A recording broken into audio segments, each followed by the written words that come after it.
Une obligation, en tant qu'instrument financier, est un type de titre de créance qui représente un prêt accordé par un investisseur à un emprunteur, généralement une entreprise ou un gouvernement. L'emprunteur s'engage à rembourser le principal et les intérêts sur une période donnée. Les obligations sont l'un des moyens dont disposent les gouvernements et les entreprises pour lever des fonds à diverses fins. Les obligations peuvent être émises par différents types d'entités, telles que les entreprises, les gouvernements, les organisations supranationales, les régions et les municipalités, ainsi que les projets et les structures d'accueil.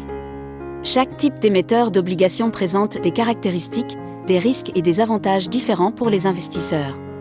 Par exemple, les obligations de société sont émises par des entreprises pour financer leurs opérations ou leurs projets, tandis que les obligations d'État sont émises par des États ou des pays pour financer les dépenses publiques ou la dette.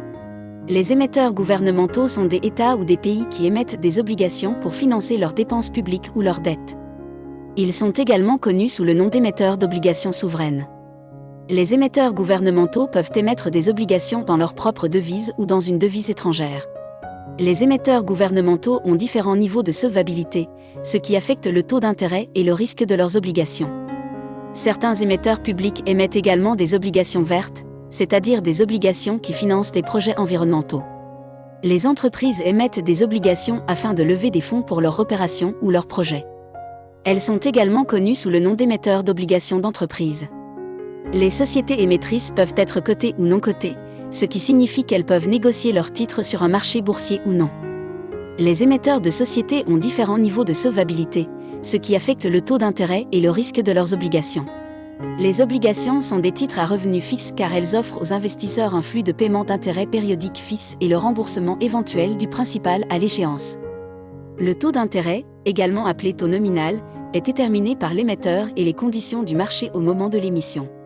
Les obligations peuvent être assorties de différents termes, tels que la date d'échéance, la valeur nominale, la possibilité de remboursement anticipé, la convertibilité et la priorité. Les obligations peuvent également se voir attribuer différentes notations de crédit en fonction de la viabilité financière de l'émetteur. Voici quelques-unes des caractéristiques des obligations. Valeur nominale, il s'agit de la valeur monétaire de l'obligation à l'échéance. Le taux d'intérêt, taux de coupon, il s'agit du taux d'intérêt annuel que l'émetteur de l'obligation verse au détenteur de l'obligation, généralement sous forme de paiement semestriel. Date d'échéance, date à laquelle l'émetteur de l'obligation rembourse le montant principal au détenteur de l'obligation et met fin à son obligation.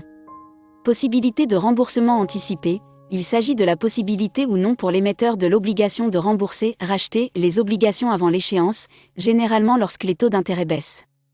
Les obligations remboursables par anticipation donnent plus de flexibilité aux émetteurs mais exposent les détenteurs d'obligations au risque de remboursement anticipé. Convertibilité, il s'agit de la possibilité ou non pour les détenteurs d'obligations d'échanger, convertir leurs obligations contre un nombre fixe d'actions ordinaires de l'émetteur. Les obligations convertibles offrent un plus grand potentiel de hausse pour les détenteurs d'obligations, mais des taux d'intérêt plus faibles que les obligations non convertibles. Priorité, il s'agit du rang d'une obligation en termes de priorité de paiement en cas de défaillance ou de faillite de l'émetteur. Les obligations de premier rang ont une priorité plus élevée que les obligations de second rang et les détenteurs d'actions, ce qui signifie qu'elles ont plus de chances d'être remboursées intégralement. Les obligations peuvent être classées en fonction de l'entité qui les émet. Les principales catégories d'obligations sont les suivantes. Les obligations du Trésor. Il s'agit d'obligations émises par le gouvernement fédéral américain pour financer ses déficits budgétaires et sa dette. Obligations d'agence. Il s'agit d'obligations émises par des entreprises parrainées par le gouvernement ou des agences fédérales qui soutiennent des secteurs spécifiques de l'économie, tels que le logement, l'agriculture ou l'éducation. Obligations municipales. Il s'agit d'obligations émises par les gouvernements étatiques et locaux ou leurs agences pour financer des projets publics, tels que les routes, les écoles ou les hôpitaux. Obligations d'entreprise, il s'agit d'obligations émises par des sociétés privées afin de lever des fonds pour leurs activités commerciales ou leur expansion. Elles sont assorties de taux d'intérêt plus élevés que les obligations d'État, ce qui reflète leur risque plus élevé de défaillance ou de faillite. Elles sont soumises à l'impôt fédéral, à l'impôt d'État et à l'impôt local. Il existe également d'autres catégories d'obligations basées sur leur origine géographique ou leur segment de marché. Les obligations internationales, il s'agit d'obligations émises par des gouvernements ou des sociétés étrangères dans une devise autre que la leur. Elles offrent une exposition à des conditions économiques différentes et à des mouvements de taux de change, mais comportent également des risques politiques et de change plus élevés. Titres adossés à des créances hypothécaires. Il s'agit de titres représentant des poules de prêts hypothécaires qui ont été titrisés par des institutions financières. Ils offrent des paiements réguliers basés sur le capital et les intérêts des prêts hypothécaires sous-jacents, mais comportent également un risque de remboursement anticipé et un risque de crédit. Les obligations peuvent également être classées en fonction de leurs caractéristiques ou de leurs conditions. Voici quelques-unes des variétés d'obligations. Les obligations simples. Il s'agit d'obligations présentant des caractéristiques standards, telles qu'un taux d'intérêt nominal fixe, une date d'échéance fixe et aucune option particulière. Les obligations zéro coupon. Il s'agit d'obligations qui ne versent pas d'intérêt périodique. Elles sont émises avec une forte décote par rapport à leur valeur nominale et paient la totalité de la valeur nominale à l'échéance. Elles présentent une plus grande volatilité des prix et un risque de réinvestissement plus faible que les obligations classiques. Obligations à coupon différé. Il s'agit d'obligations qui commencent à verser des intérêts après une certaine période. Obligations à taux variable. Il s'agit d'obligations dont les taux de coupon sont variables et s'ajustent périodiquement en fonction d'un taux de référence, tel que le Libor ou le taux des bons du Trésor.